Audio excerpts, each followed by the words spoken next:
ఏంటా ఇట్రా ఎంత వచ్చింది? 13,000 వచ్చింది. ఎంతమ్మా? మొత్తం 65,000 వచ్చింది. నీ ఆదాయం ఏంటి దినానికి? 10,000 వస్తుంది. నీకమ్మా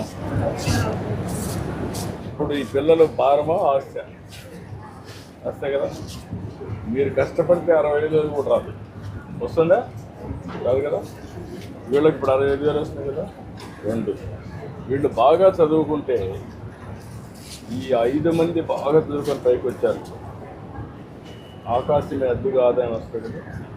మీకు కూడా ఇది చేస్తారు కదా.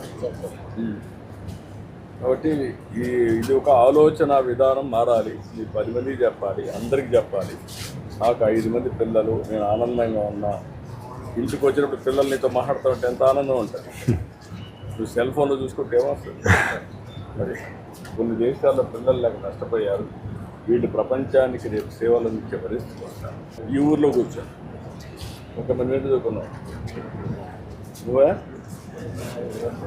5 బాగా పెళ్ళి మాట్లాడుతున్నారా?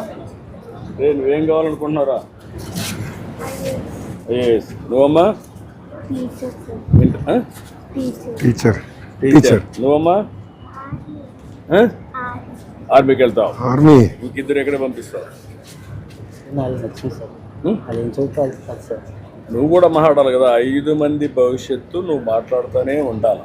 బయట కూడా మీరిద్దరు మాట్లాడుకోవాలా, 5 మందితో మాట్లాడాలా, 5 మంది పిల్లలకు పోటీ పెట్టాలా.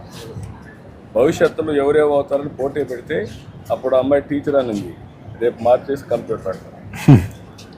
అది మీరు చేయాల్సింది. ఆ పోటీ పెట్టలేదు అనుకోండి పిల్లలకి, వాళ్ళ ఏముందిలే అనుకుంటారు. సరేనా? బయట ప్రపంచానికి కాదు పోటీ, మన కుటుంబంలో మన పిల్లల్లో కూడా బాగా చదువుకోవాలి అనే తపన ఇది రావాలి, బాగా పైకి రావాలి. సరేనా? ఓకే పిల్లలు?